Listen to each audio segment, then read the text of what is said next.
Everything is personal right here. Everything is personal right here. Ladies and gentlemen, boys and girls, welcome to another episode of Everything is Personal. I have a very special guest with us today, and will be butchering the last name, I am sure, but I'm going to give it a shot. It's Inesa Ponomariovaite. Hey, no, something close to that. I think you did it right. You correct me. How do you say it? How do you say last name? Ponomariovaite. All right, that's very. I was close. So Inessa is the founder and CEO of Nesa's Hemp. Welcome to the show. Thank you. We had some technical challenges, so Inessa's joining us on her phone. So hopefully the sound and video will be fine. But anyway, thanks for persevering and making it to the show. Appreciate it. No, I really appreciate you having me here today. Thank you so much. So, Inessa, where did you grow up? So Lithuania became pretty famous in the last year since we have a war going on around Lithuania between Russia and Ukraine. But I am from Lithuania. It's a very tiny little country in by the Baltic Sea. And yeah, I've been there since I was 21. So I'm going to fill you in a little bit of background on me. I was born in Lithuania. So I was born in Vilnius, and I came to the US when I was 6 years old. So I'm very familiar with Lithuania, and I've been to Lithuania in, let me think, 19 years ago. So I don't know, whatever the math is. But yeah, so I'm very familiar with your country. I do not speak the language. I know Labas Vakaras. That's probably in maybe about 3 other words. And I'll fill our audience in on another bit of a history of Lithuania. First of all, it was the first country that actually seceded from the Soviet Union. That's one. Number two, it actually won the bronze medal in the Olympic Games. And the interesting thing about that is the team was sponsored by the Grateful Dead. So if anybody wants a really cool T-shirt of a Grateful Dead skull doing a slam dunk with a Lithuanian flag in tie-dye, you should go out and get that shirt. What do you think of that? I think it was just pretty surprising. I mean, in general, there's not a lot of Lithuanians around, and it's really hard to find them. It's like a rare, genetics, or I would say, and that is really surprising. I feel like we have a lot in common now. There you go. There you go. So, since I know a little bit about, kind of where you grew up, maybe you can talk a little bit about your childhood. Are you an only child? Do you have siblings? Were your parents still together? And where in Lithuania did you grow up? So I guess asking my background, it's kind of a great idea also because it really explains a lot who I am today and what I do, because that specific background really shaped me and formed me of who I am today. I do have a brother, a younger brother and younger sister. The youngest one is like we are 10 years apart. And I'm sure, since you are born in Lithuania, like my mother had to really work hard in order to provide something a little bit extra, like fruits and vegetables, or something a little more on the table, including clothing. So while we're in Soviet Union, which is under Russia, and my mom actually used to go in Russia to sell shoes because she asked us if we want a better life, but then she's going to be gone, or we want to have mommy at home, but we're not going to have much on the table. So as a kid, of course, we chose the better life and something to have more. So I really had to tough it up myself. By age 10 and 12, I was fully operating, running the house, and responsible for family, for the duties, for schools, and for kids. I mean, not my kids, but brother and sister. And yes, I became an adult in a very young age, and that really made a difference in my life. Yeah, I found Lithuania to be very interesting. So I was in Vilnius and then Kaunas, I believe, and traveled around a little bit. But the disparity between wealth and people with no wealth is so huge. And then there's like two different cities. The way I remember it, there is the old Soviet city with these gray buildings. And actually, I was born in one of those places, and we went to visit. There's an old woman who lives in our old apartment, and she still had like the wallpaper that we left that looked like brick wallpaper from 40 some years ago, 45 or whatever many years ago. She still has that. But then there's the old city, and wow, it's such a beautiful, like, it reminded me of a European city like in Croatia or one of those European cities. The architecture is beautiful and the people were amazing, but I saw that there is a hustle mentality, right? So everybody is doing business. What type of business? I don't know what type of business, but interesting types of business. So I'm just curious if having that sort of hustle mentality is ingrained with you from where you're from, and bringing that to America and bringing it to the United States. How did you start navigating through all those different challenges, being in a new country, and then connecting, being an entrepreneur and creating, your own business? I'm just curious how that all kind of came about. Yeah, that's we would need probably a few podcasts for that, but I'll try to short the version because there's a few quite serious actually companies also would like to even do a documentary on my life. But there's a lot to it, but I'll make very nice and short and sweet. So the hustle, as you mentioned, there, even if today you're gonna go in Lithuania, there's a woman, older ladies, 90s, 85, and they're literally trying to sell little flower or something that they get in the fields and like a wild nature for like 50 cents to survive, because there is a huge gap between the wealthy and extremely poor. There's nothing in the middle. So I think that's how it's been like this for a pretty long time, is if I remember. So same here, like I learned to fight for myself, to stand for myself in very young age, as I was given to a young brother and sister in my own arms, and I simply had to really be that person, and I had to learn in younger age. So with that being said, it kind of came in me, but at the same time, when I came in the United States, that was like another shocker, because when I grew up in Lithuania, I was very raised strictly: don't lie, don't steal, don't cheat. If you're gonna do that, if you're gonna steal, I'm gonna cut your fingers. If you're gonna lie, I'm gonna cut your tongue, and if you're gonna steal, I'm gonna put you in the garbage can. So like it was strictly, and I never even taught people doing those things because I grew up strictly on those very strong values, I would say.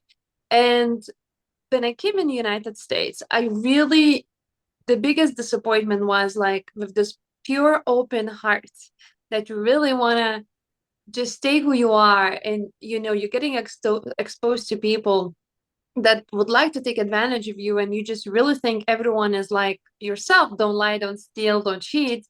And I think in Lithuania it was my basics. I would got those basics, I would say, to become a soldier. And in America I became official soldier because I really had to consistently fight back, and all kinds of scenarios and situations I wasn't aware even exist in this world, and I didn't know about the dark side of this world.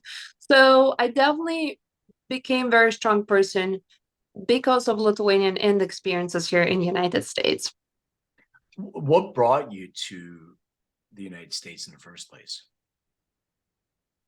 So one of those love stories, I guess. I And if there's any young woman listening, I would say just don't listen fully. There's advice I would give you on the side, but I came in America just to really visit the country. There's no intention to stay. I never even dreamed about it staying here. So I just met a gentleman. He was Lithuanian also, and he just couldn't let me go. And of course, it wasn't as easy as it sounds. So he really did whatever it takes to magic, as a very strong woman that cares about family only. And he represented that picture of the we're gonna have family, we're gonna have kids, you're the one. And I just decided to take that chance. If I regret it, absolutely no. The relationship didn't work out. And but with that being said, I'm very happy with all my past experiences. So, did you end up getting married to stay in the country, or you just and where in America did you actually come visit or stayed? So I came first in Chicago, I guess never left. Okay, Chicago. And yes, it is cold right now. So Yeah. So with that being said, I met him in Chicago and I stayed because of him in Chicago. And then, yes, we ended up getting married later on. We spent 4 years in that relationship, total. But the marriage did not work out, and I personally did whatever it takes to save it. I don't believe in divorce, but there's some critical stages where you can be in it. It's life or death question, I guess. And I just had to make very strong decisions in my life. So Yeah, it makes sense. I mean, I'm divorced, so I can't really speak much about it. I believe that people should pursue their happiness regardless of what it is. And if you're staying in a bad relationship, I think it's better to open up space for other things to come in your life because we only have one of those. So, Chicago, you're on your own, you're by yourself, you came to this country to, you met this guy, now you're no longer with him. What's describe to me the next iteration of this next entrepreneurship and how you actually got into hemp and what you're doing now? love this question. It might actually, I would love to share absolutely. So the main thing I forgot to mention, I was very, very sick back home in Lithuania. Like there was no such thing as somebody's gonna drive you. So you walk the streets when it's cold and wet and shoes have little holes and your feet is always freezing and wet on the top. It's just those conditions that you would never think like it's happening in such country, but it really did. So with that being said, I started having all kinds of health conditions when I was young, and my mom didn't know any better, so just she used to put me on antibiotics, which has destroyed my gut flora that as of I know today. So and I didn't know any better. In Lithuania or even in the United States, it's all about taking lots of dairy, meat products, and artificial sugars, you name it. So I did not know better. I was really focusing on the life itself. And I thought being sick is a totally fine thing because you're going to see the doctors, they're pumping you more medications, more pills, and you're just gonna keep surviving for the next until next month. So, but after I started my separation, the divorce took a little while. As I said, it's been quite a journey in that divorce itself, or the marriage, I guess. So what happened is I got really bad because of the stress levels. Like I'm completely almost naked on the street, almost homeless. I have no way to prove who I am as a person, no identification, no bank accounts, no numbers. Like English was really bad because the gentleman I was with, he simply wasn't super excited me learn the English. So he wanted, I guess, keep me in Lithuanian language in America. So um it was like, okay, what I'm gonna do now? And yes, of course, I fight for myself and I overcome everything, but the health went completely down. I used to go in emergency room once a month, once every 2 weeks. All the money I would make, I would literally spend with no insurance, all for emergency rooms. So, and more pills, they gave me steroids and everything. I'm like, nothing is getting better. So since I started learning English and fighting for myself, I'm like, it gotta be a better way. It gotta be a better way. So I start really looking out and changing my diet and start juicing and things. And when you're so sick, like super sick, that little one tiny change, the positive change, it's like $1 million. So then you get so excited and you want to keep doing it. And that's exactly what I did. I just kept going into whatever made me feel better, which is changing my diet, lifestyle, people around me, and everything who I was surrounded with. And that led me to a full healthy body and mind within 1 year. Within 1 year, I was able to completely transform myself. So I kind of already planted the seed that pharmaceutical route is no longer serving me, but the nature, the real medical, I would say, the benefits, it's coming from the nature. So that was kind of enough for me. But what happened really when I really got my life together, which is it took me, I worked 19 hours a day, 7 days a week. Until today, nothing really changed. But with that being said, like I really was able to flip my life around pretty quickly because people loved me for who I am, my integrity, and always doing what I say and delivering more than I promised. So with that being said, it really led me into success where I was able to have a great career and things like that. And everything was just getting a really beautiful story of that American dream. But then I'm sitting and I'm thinking, is this is it? Is like having a nice apartment, nice car, great job, building another like business on the side. Is this is it? Is this is American dream? That's not fulfilling my heart. Like this is not what I'm here for. So I started really praying and I prayed a lot. And I asked God, what is my purpose in life? And then my mom calls me, you know, and she says, I have a cancer. I have I have 6 months left to live. It's spreading to my liver and I'm dying. And I know it's gonna sound super bad, but that's exactly what I told my mom. I said, Mom, this is the best news ever. And she's like, what? And I'm literally in tears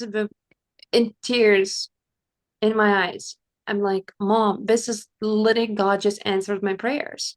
And I had this beautiful vision that unfolded in me, and it was beautiful. I saw me doing whatever it takes with this natural, holistic route, finding the solutions from my mom and helping the world to do the same. So the first thing I did when she told me that, she really was thinking, like something isn't right with my daughter. And she said, I have to FaceTime you. Like, what do you mean? Like, I'm so excited right now. Like, I'm dying here. And she had this mindset because, like when you hear the word cancer, you immediately in so much fear, you're just afraid and you don't know what's gonna happen, and you listen to all these horrific stories out there. So I understand. So she FaceTimed me and said, Mom, I'm fully awake. I'm going to work out. And I'm not drinking. I'm not on any kind of type of pills that makes me a little cuckoo. I said, I'm fully understand what's going on and I'm just super excited. And I had this beautiful download. And within the same day, when she called me 7 o'clock in the morning, at 7 at night, I was leaving the country. I I packed myself up and I said, this is it. I called my boss and I said, I'm not coming at work. And when you're coming back, I don't know. So that was the moment where I really investigated, I would say, a lot in the health and wellness space. And I spent thousands of hours on cancer research. Everything I was learning, I was immediately applying on my mother.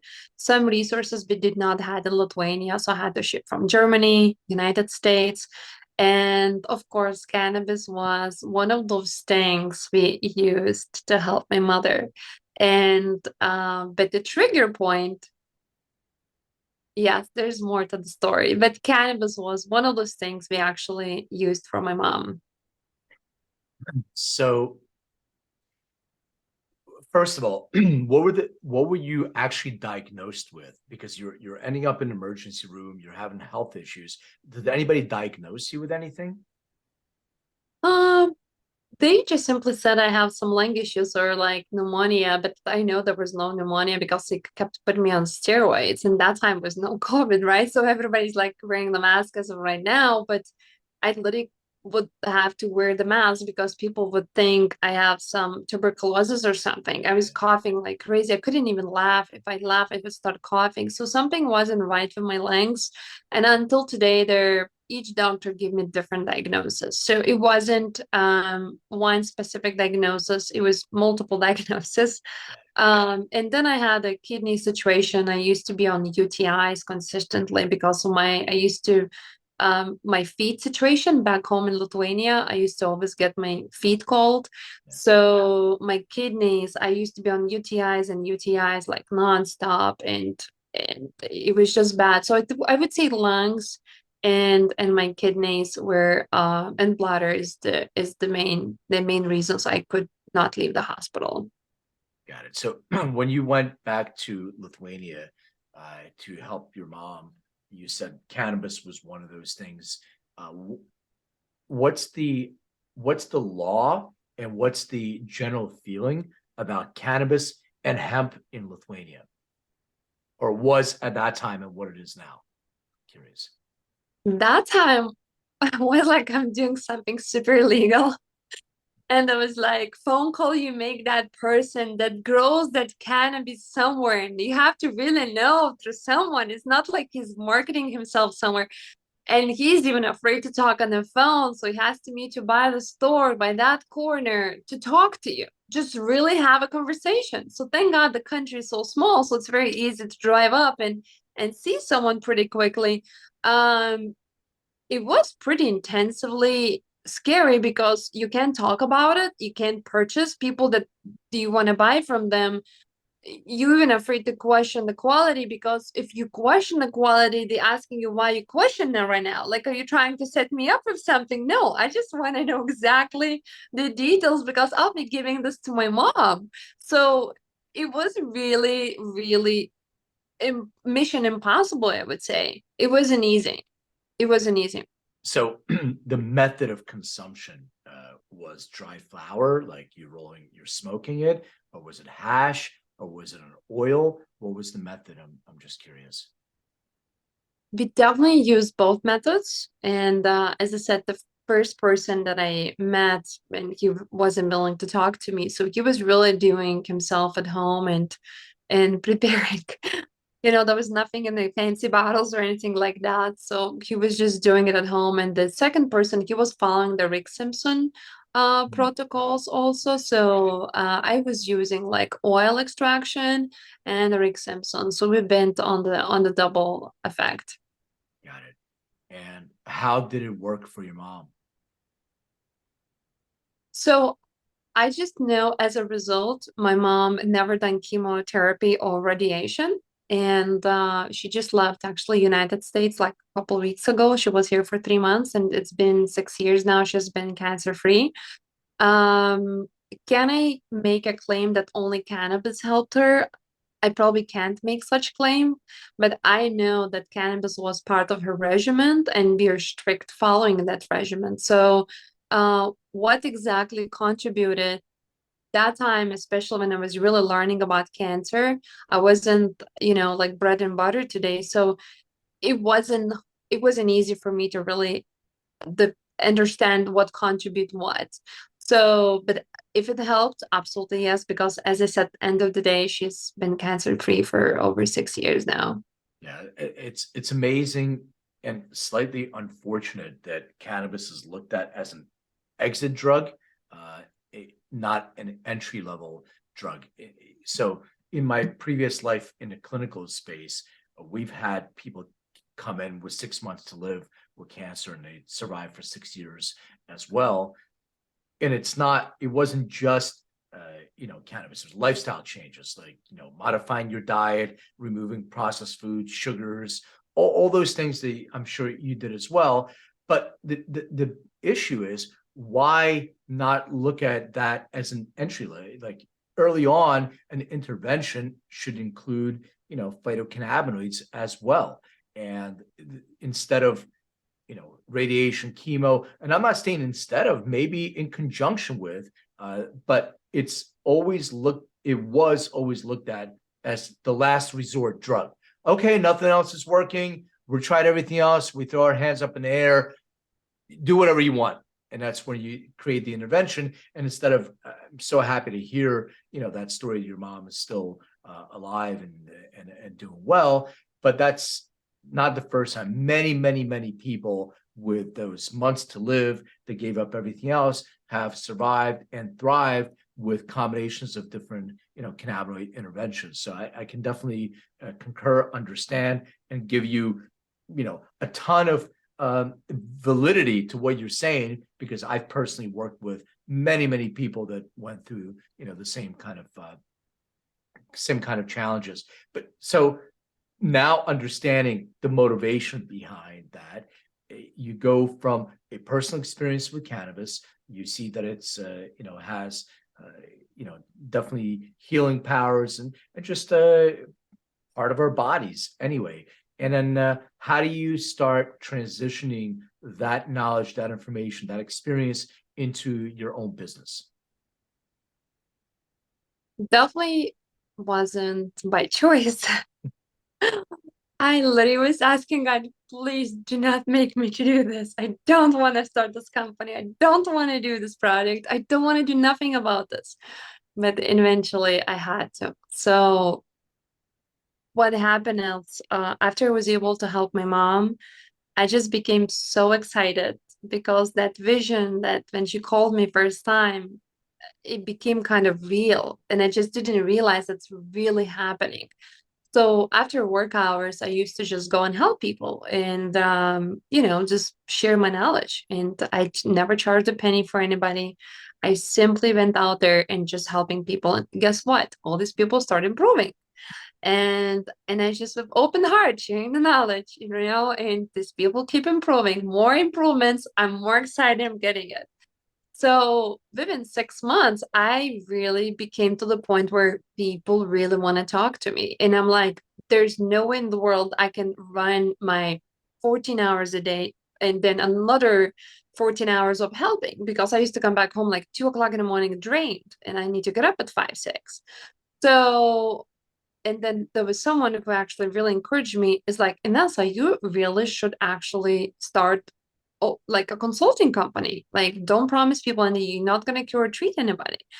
So that being said, I did open my first company. It's called Inesa's Love to Live, which is a consulting company, and we're shifting into regenesis right now. But my mother named the company based on the way she feels to be cancer free. And with that being said, as a consultant that really cares about these people, because my mom was in exact same situation, I realized this is not just that cannabis can be a different quality. I'm talking about water. There's a lot of marketing materials about everything. So I simply had to know what's in each of those herbs I'm actually working with, or the vitamins or supplements. There's a lot of fillers in it. So when it comes to CBD or hemp products, more questions I asked these CBD companies, more questions I had. So it got to the point where it really started spinning my head. And I said, I can't even understand what's going on. So what I just did, I simply picked the best that time marketed companies on the Google, and I said, I'm just gonna really figure out what's going on. I'm just gonna go visit them, and I'm gonna ask to show me, don't tell me. And and I really start visiting these companies, and I'm talking about farmers, I'm talking about producers, manufacturers, and you name it. And I simply wanted to know what's in these bottles in front of my eyes. And some, of course, people close the doors and they don't like me, and that's totally fine. I'm there for people, I'm not there for business owners. So, and I simply was visiting one by one, and more I visited, it worse it got, to the point where I really couldn't take it anymore. I couldn't finish my list. So I came back home and I realized, because I was doing also additional testing, so I sent all these products instead of reading someone else's batch number from 2 years ago. I said, no, let's test this specific bottle that I'm holding in my hands. And can you show me test results in parts per billion? Because I know the body functions in parts per trillion. So you don't want to have toxins in parts per million, parts per billion. You want to go in pretty depth. So the people just simply failed. Like, sorry, but I mean, and I'm like, how in the world I'm going to be able to help these people? So what I did, I got really disappointed. I cried a lot. I came back home and I said, there's not single one company I can really represent. And that's maybe it's more today out there. And God, I'm there for all of you guys that are listening right now. I'm here to support you. Just let me know any advice for on soil or product or anything.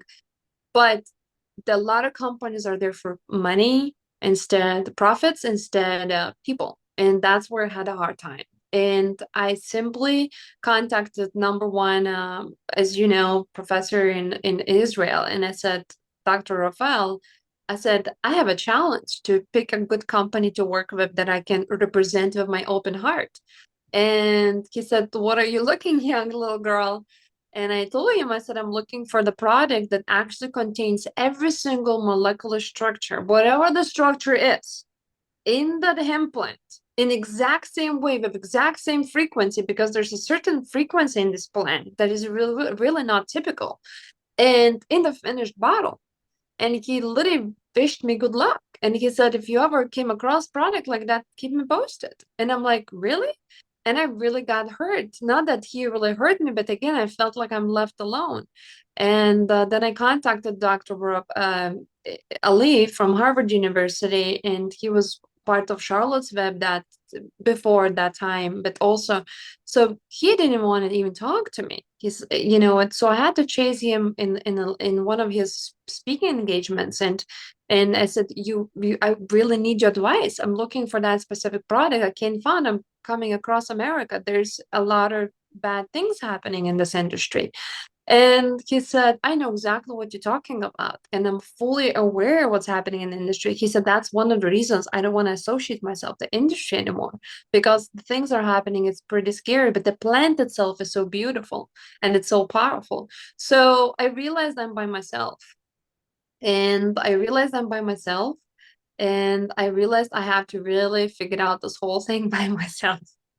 And I did, and it took me 2 years to produce my first formula, only one formula that we're very proud and the most proud, that actually contains every single particle from the plant to the finished bottle, as it is, with the same frequencies as a plant is in nature, with no toxins involved in processings and things like that. So yes, that's how Nesa's hemp was born, from a lot of struggle. I mean, it's a great story of perseverance, of entrepreneurship. I mean, that's what the country is built on.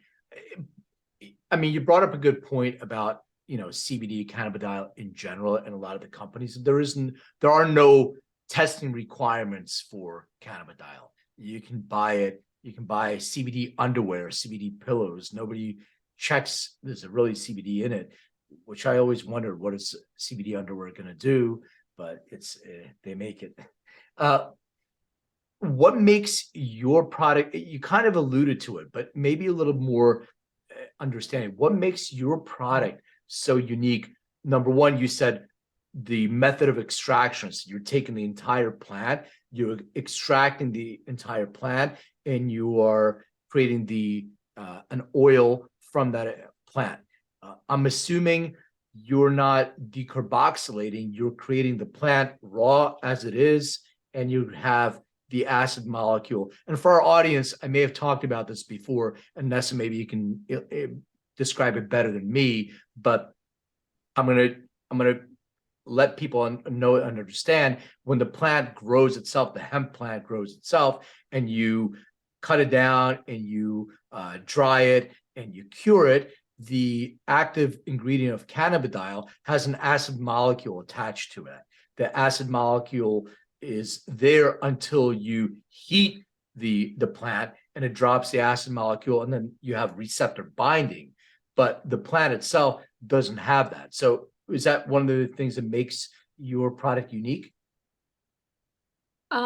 Yes, it's one of the things, but there's way more. All right, well, tell us what. We want to know what makes your product so unique, and why should they look at that? Because there are some CBDA products on the market, and Dr. Meshulam is a huge believer in the acid molecule. He's actually, focusing a lot of his research on that. So it makes total sense. My own personal feeling on this is I need to get a better understanding of how it works. It doesn't have a receptor binding. There is no affinity to the receptor unless you decarb the molecule. The molecule then reshapes itself and has affinity. CBD is a little bit different than THC. THC is an active receptor agonist of CB1. There's 3 prongs. It binds to the receptor and it turns on anandamide. CBD works a little bit different, but how is that different with the acid molecule in place? So maybe I will share like how Nesa's is different in the first place, and then maybe I can tell you what I personally see who works with clients every single day, 7 days a week, like the difference between CBD and CBDA, what I see in results that I never seen on any CBD products actually, which is really surprising me too. I'm sometimes listening, I can't believe it, they're talking about my product. So the most important what I learned that when I learned that hemp itself is actually a soil cleaner.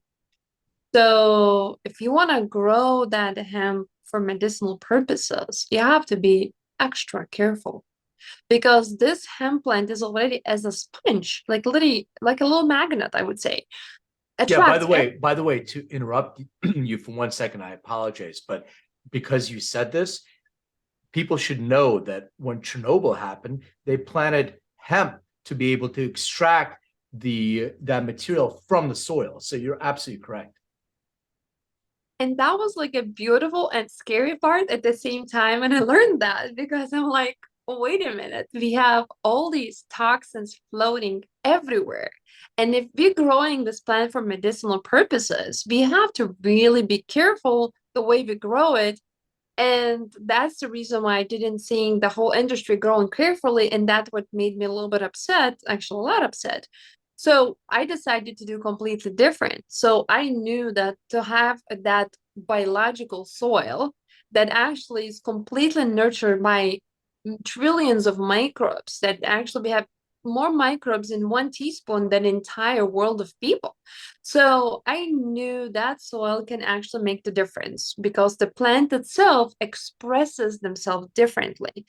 And so created that very healthy soil first. That is a lot of actually secrets and things that I probably want to keep it at the moment private. I had to step out from completely outside the box to do certain things, but we did it and I'm very proud of it. So the second thing is most farmers wouldn't even know that their hemp plants are capable of stay alive afterwards because of the soil. Because what happens, they basically these plants are barely alive and barely functioning in the soil already because it doesn't allow that hemp plant to be in the highest power, in the high express themselves in that most powerful, beautiful portfolio of healing terpenes and cannabinoids and you name it. So I knew that I have to allow the plant to express themselves, which is that medicinal power. The second thing is what we really do carefully and different is I don't allow anyone to do a harvesting with the machines or technology. It's 100% handcrafted, just the way we had thousands of years ago. There's no technology involved. And the people that actually touching the plant are selected. And they're selected by based on their values, integrity, and their aura and their intentions for the world. So if you just wishy-washy guy that's trying to make some dollar here and to come do some harvesting, it's not gonna work. You're not even allowed to be around these plants. So before we harvest, also we do the little interviews with people, and we want to be make sure we're picking the best people to transfer that information to the world. And I pray. I literally go on my knees and I tell these plants exactly what we're gonna do in the world. I said I did my best to grow you as healthy as possible. We give the healthiest soil, the healthiest water, the healthiest all kinds of things that I'm not willing to share at the moment. And your job is to really make me happy, which is heal the world. And we don't, most companies, what they do also, they actually use major extraction processes and heats before they even extracting. We do in completely room temperatures until the plant is ready. There's no force energy, there's no force heat, there's no force nothing. It's literally as it is. And our extraction process is also different. And the way it's different, we call it cold press, but it's really not a cold press, but we want people to kind of associate what it is to have some idea. And the reason I can tell you why we are not a cold press, but we call ourselves a cold press, because the cold press machines, what I learned, what they do, they actually have this the heads that actually grounding the plant and squeezing the juice out of it, right? Which is a cold press. But then when I learned about technologies out there, and I learned like the grounder needs to be changed every 6 to 8 months, I started thinking, so why it needs to be changed and where that metal wears off?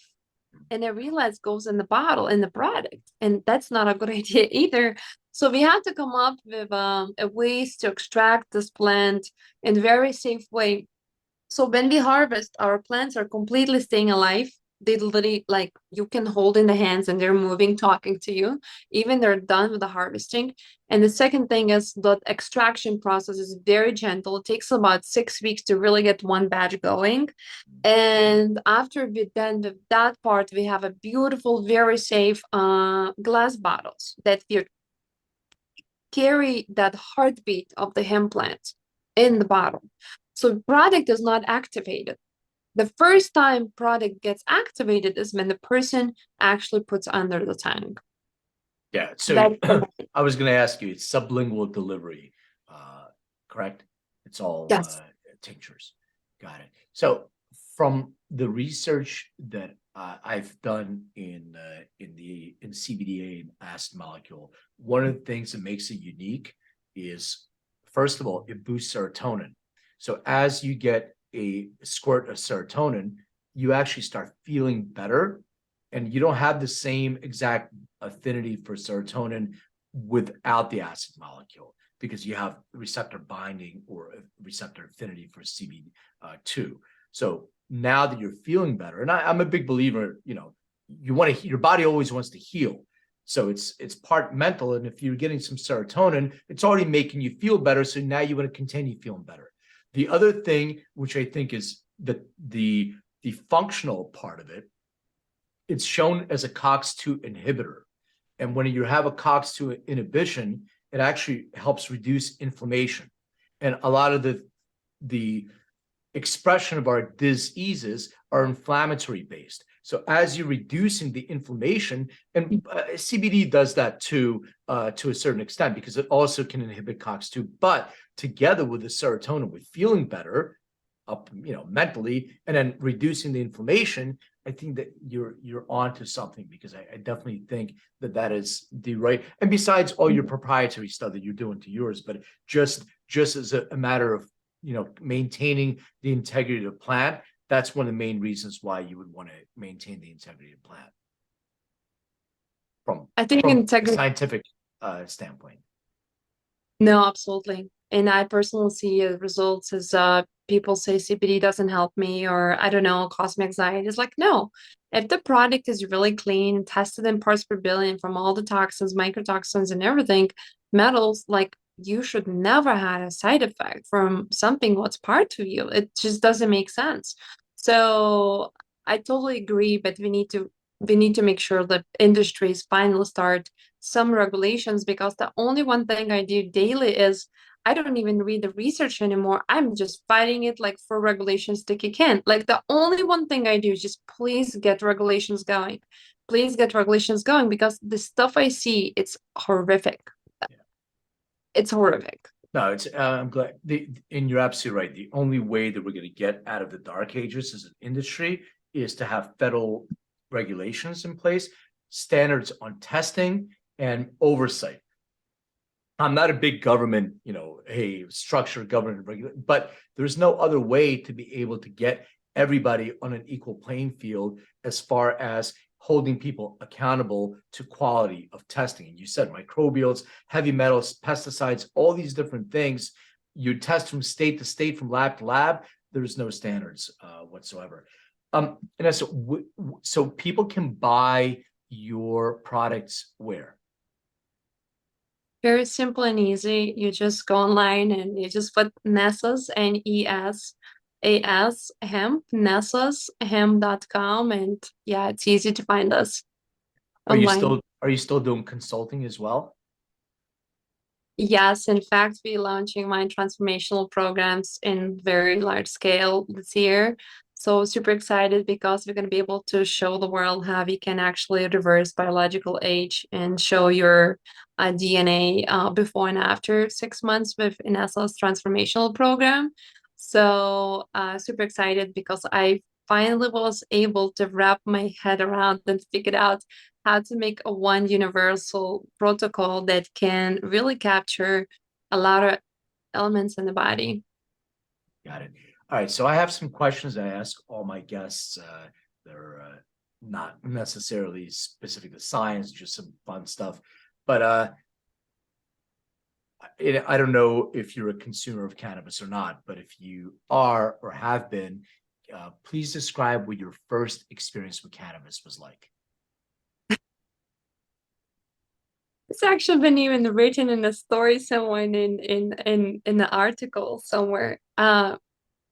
It's gonna sound really bad, but it's good, I guess. It's my story, right? It can be bad. Right.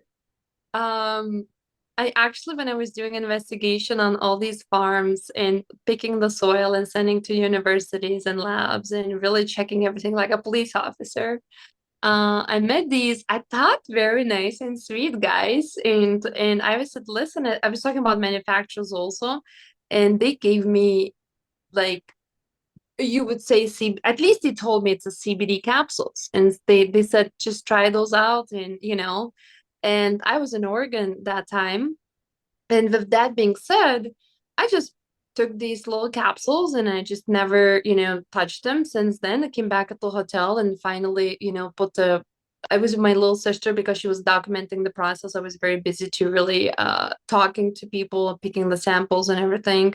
And she was like documenting. So I was with her. And what happened, I said, let me try those other CBDs, whatever. And I took a capsule and I did not read the label. That's how I learned to read the label since then. And it was 50 grams of THC. And I was in a hot tub, which is heat is heating my body, and I'm taking that first time load of THC in my life. And I have no idea. I'm just thinking I'm trying another, think a good quality CBD product. And within 20 minutes, I didn't have to wait 1 hour. I literally start going crazy. And when I say crazy, I start acting weird. My sister started worrying. She knows I'm very stable. So she's like, something isn't right. And then I tell her, call the 911 and cancel the call. Call the 911 and cancel the call. So I literally ended up in the hospital and I did not know what's going on. And it was pretty bad actually. And the funny part is when I got discharged from the hospital and when I looked at my papers and I said, what the document says, what my diagnosis, cannabis overdose. But what do they do in the hospital for a cannabis overdose? What do they actually do? My heart was really pounding like crazy. Yeah. So and that's the moment actually afterwards I started really investigating the THC itself. I'm like, They something gave you isn't some right. they gave you some Valium and stuff to calm you down, right?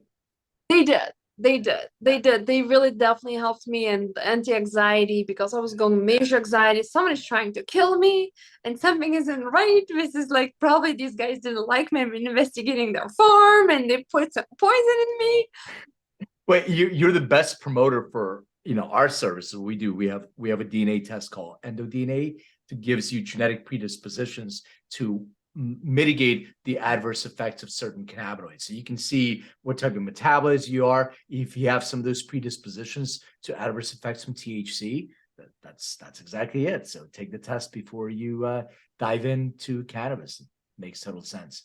I'm a big music person, so just curious, do you remember what the very first concert you ever attended was? Um, as I said, I had an interesting life. There was not much going on besides a lot of work and focus and everything. I never seen a childhood and things like that. But the first concert that I was really um happy about and emotionally touched was Celine Dion in Vegas. So that was definitely very powerful and I loved it. Super cool. Uh, what has cannabis meant in your life? Right now, at the moment, I see a major disconnect from the real plant and the history of the plant and what's happening in the industry. So at the moment, I'm in the stage where I want to fight for the plant and people, and I want to make sure as hard as I can, like the people that are there for profits, they need to find some other activities to do. And my job is to educate people because this plant literally has a way to heal humanity in so many ways, and it's so powerful. But the problem is in the industry, there's very little real truth colors of this plant comparing what's happening on the shelves and what is sold for consumers. So I just want to bring the justice for the plant and people at the moment. It might change a little bit later when we have some regulations. That makes sense. All right. So final question. This is interesting because not many people are from, I don't think I've had anybody from Lithuania. Maybe my friend Tao is an ex-basketball player. That's about it. But please describe what your room looked like growing up. My room. Did you have a room, or did you have a shared room, or did you share with your? I had a share siblings? room, yes. And when I got a little older, my mom finally moved in our living room. I had to live in the living room, and my parents were sleeping with my brother and sister in the bedroom. So they had like a bed that it's like a two. I don't even know how to describe. It's like a two-floor bed, whatever. Yeah. You go a little stairs and Bunk bed. bunk bed. Yeah, Yeah. I learned a good word. Never been asked about this before in English. So yeah, so my brother and sister in the bunk bed, I guess, and my mom is in the bedroom, and I was in the living room and eventually living when I got a little older. So just like a regular living room, very small, and yeah, nothing very special. Nothing on the walls, no rug or no posters, nothing of that nature. We had a rug and very Exactly. You had a rug. I knew you had a rug because almost everybody in Lithuania has a rug on their wall. So I wanted to ask them for a purpose. We had a rug. Yes, you were so right. I feel like you know me better than I can even remember. There you go. There you go. We had a rug. I had a little parrot that I really loved a lot, and I used to listen also in music. Blackstreet Boys, I remember, couldn't really understand much what they sang, but I loved it. Celine Dion, Titanic was my favorite, like songs and movies, you know. So I remember I had this like a little radio, whatever parents have in the living room, you know, for music. So I used to go before I goes to sleep. I used to just listen that, and I had my desk, I guess. So it was very mixed living room with my desk, also kind of a room where I grew up. So, Inesa, I wanted to thank you so much for joining. I love the mission that you're on. It aligns exactly what I've been doing for the last 26 years in the cannabis space. So I love that people are joining this this battle, because we're still in this battle until we're federally legal all over the world. But where can people contact you? Where can people find out more information? Given the website again, or any other thing that you want to let people know how to contact you. I think the best way to really go on the site, and we do have all kinds of options to connect with us. If it's a social media, the best is customer service. We definitely going to respond. There's people actually watching, and if you interested in different questions and stuff, they still going to guide you through the process how to get through me.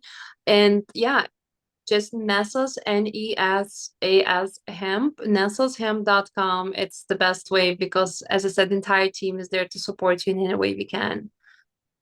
Excellent. Thank you so much for joining us again, and best of luck, and we'll hope to hear from you soon.